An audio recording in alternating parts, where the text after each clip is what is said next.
Okay, so as you know, over the last 17 years of this radio broadcast, over the last 6 years now of this television broadcast, many of you will send me stock symbols that you want me to look at. I get them referred to me. You know, we cover some of the biggest captains of industry here. You know, we've had Larry Ellison on the program before. Before Steve Jobs died, we had him on the program before. So I cover companies big and small. A company came to me called Velatel Global Communications.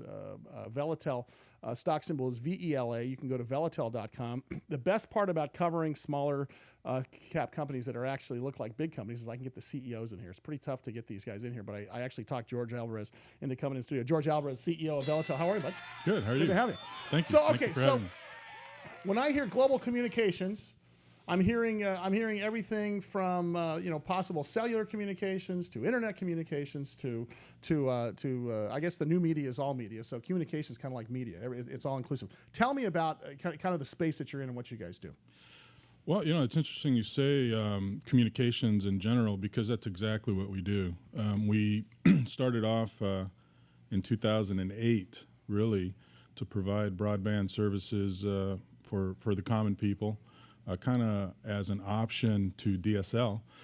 Yeah, DSL, of course, now is to internet what 8-track tape is to CDs, right? Exactly. I mean, exactly. And there's still big companies selling DSL. Yeah, exactly. Which is, so if you look at the convergence of technology, that's kind of gone from offering broadband services to full mobility, where the networks that we've built are now 4G networks that provide triple play meaning voice, video, data for those consumers in the markets that we're in. Okay, so let's talk about that, because I think one of the issues that people don't understand is that, you know, if you look at, let's just take the entertainment side of things. Cable companies are now like Time Warner are now getting in bed with companies like Roku. Roku is an over-the-top a system whereby you don't need a cable company, you don't need digital, you need 4G. Correct. So what's happening now is this is being pervasive in everything that we do. And the reason I bring up entertainment, it's the #1 export for the U.S. U.S.'s biggest biggest export is entertainment business. What that means to the rest of the world, though, is that if they have DSL still, they can't get entertainment in the next 10 years. So in the next 10 years, it's not going to be cable, it's not going to be fiber, it's going to go through the air. Talk to us about how the standard has changed. Now you've got the CDMA standard. There was a big argument about with Qualcomm a few years back, and Europe. 4G seems to be the way of the future, but is everyone accepting it? I mean, I know you spend a lot of time in a lot of different countries. That's a great question, because if you look at how we started, there's only two ways to deliver that content to the homes. By the way, like you just said, you can deliver it with cable, or you can deliver it cable or fiber, or you can deliver it wirelessly, or through the air.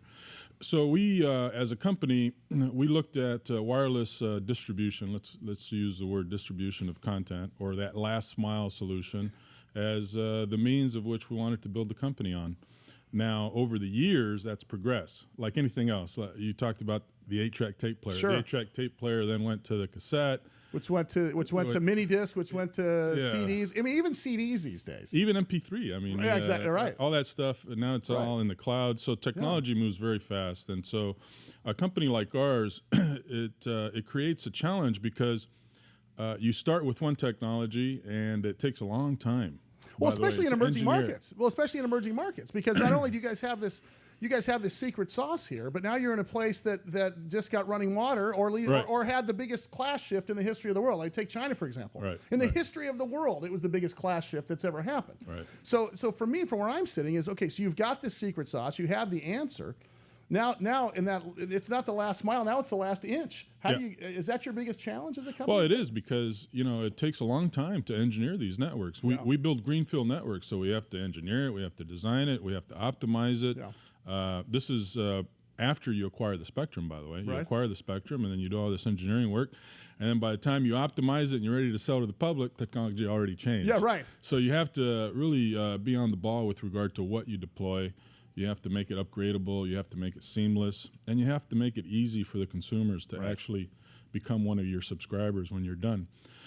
That's pretty much what we've been doing for the past 4 years, building these networks and creating the opportunity, whereas technology progresses, we're still in line with regard to the offerings that we're giving, or the potential triple play to these subscribers in again, these countries. Again, Triple Play is voice, internet, and voice, video, and data. Voice, video, and data. Okay, there you go. George Alvarez is our guest today. He's the CEO of Velatel Global Communications. VELA is their stock symbol. Velatel.com. So talk to us about you've laid the backbone, basically, of what you're saying. Over the last couple of years. We're in 3 markets right now. Okay. Actually 4, I'm sorry. We're in Hong Kong and China. We're also in South America, in Peru. And we're in Croatia, Montenegro. We also own a company called VNTech, which, believe it or not, is a fuel cell company that distributes backup power to cell sites, by the way. Okay, so how did you pick the areas? I mean, that had to be part of the plan. You know, so you've got technology, you've got the backbone to do it. You figured out you've got, as we call it, this secret sauce. Now through this 50,000-foot view you're looking at, where are we going to go? How did you pick those places? Emerging markets, low internet penetrations with the high GDP per country. So that's why we started in China with the potential providing services there. We've accomplished that goal with some acquisitions that we did in Hong Kong that also gives us mainland China. Eastern Europe was always a focus because it's an emerging market and internet penetration rates in those countries were very low. But the cell phone usage was very high, so that convergence of triple play inevitably led us to acquire spectrum in Croatia and Montenegro. In addition to countries like Peru, even though we've built the network in Peru and we're selling that network right now to focus more on China and Eastern Europe, the principles were the same. Low penetration rates with high wireless, penetration rates, and inevitably those individuals would learn about the tablets and the iCloud and the good things that 4G brings. And that's the emails I'm already getting here. Is we have to explain a couple of things. So I'll tell you what. When we get back from the break, what I want to talk to George about is let's define 2G, 3G, 4G. Let's talk about what the cloud is. I think that I think it's becoming standard to guys like you and I that talk about it all the time. But there's a segment of the audience, segment of the community that doesn't really understand what it is. And then I want to talk about WiMAX because WiMAX versus LTE, which a lot of people have never even heard of before. I want to touch base on that. Again, the name of the company, Velatel Global Communications. We're going to be covering this company in detail here over the next several months. It's what's interesting about the company is that now all of these words that you're hearing, 4G and wireless and broadband. Now this is where the rubber meets the road with respect to how you take advantage of a global economy and how you take advantage of those potential customers that you haven't hit before. Again, their stock symbol VELA, Velatel.com is the website. George Alvarez in studio with us. When we get back from the break, I do want to talk about the difference between 2.3G and 4G because the only way I know now is if my college daughter tells me what the hell it means. So George is going to break it down for us. Also, LTE is something you'll see if you've got to travel out of the country, and we'll break that down as well. Big Biz Show, bigbizshow.com. Your TRS tax tip of the day is coming up. I'll talk to you about your numbers, and if you don't follow me on Twitter, do so now. 21,000 followers. My stock picks are up 68% last year. We're up 33% this year. New stock picks coming out on Sunday night. Stand by.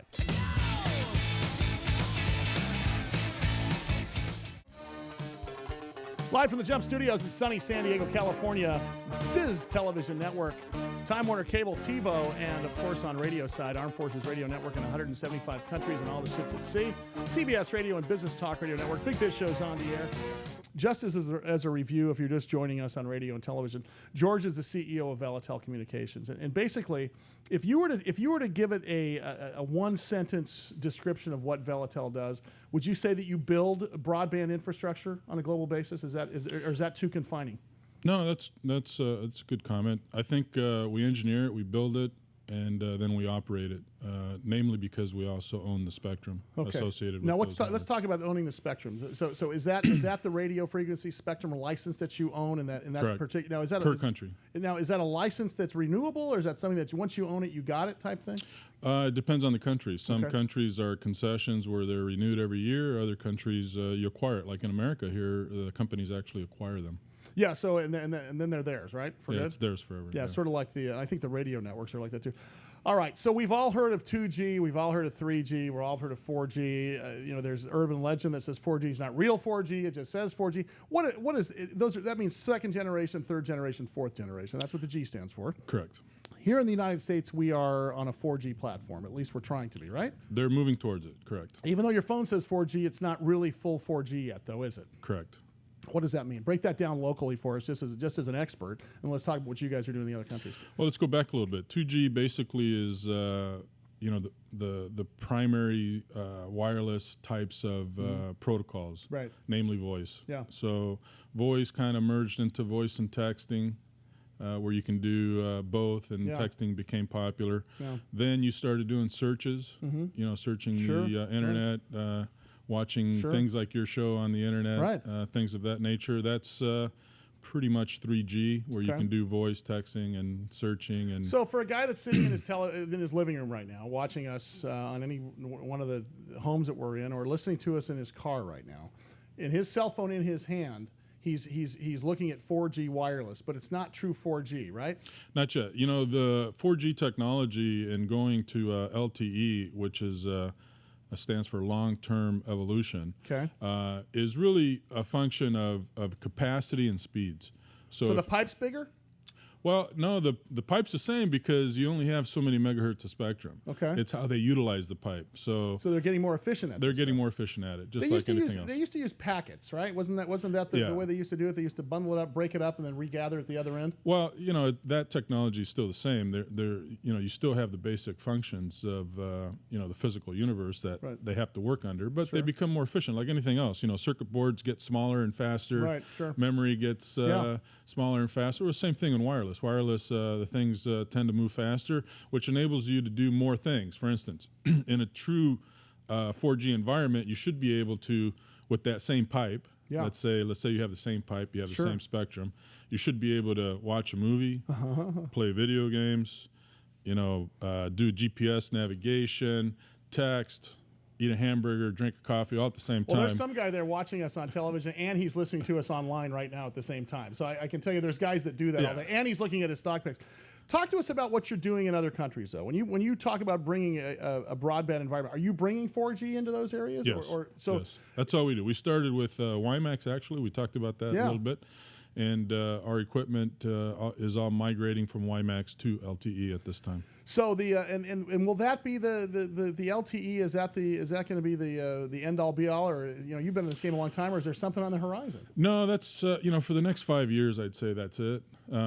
There's other technologies above that, but again, that's probably after I'm dead. I want to talk next week when you come back with us. And I'm going to lean on you to be an expert in this area because I know we've got a couple of full shows about this. But I do want to talk about the hydrogen fuel cell. In the meantime, you can go to velatel.com. That's their website.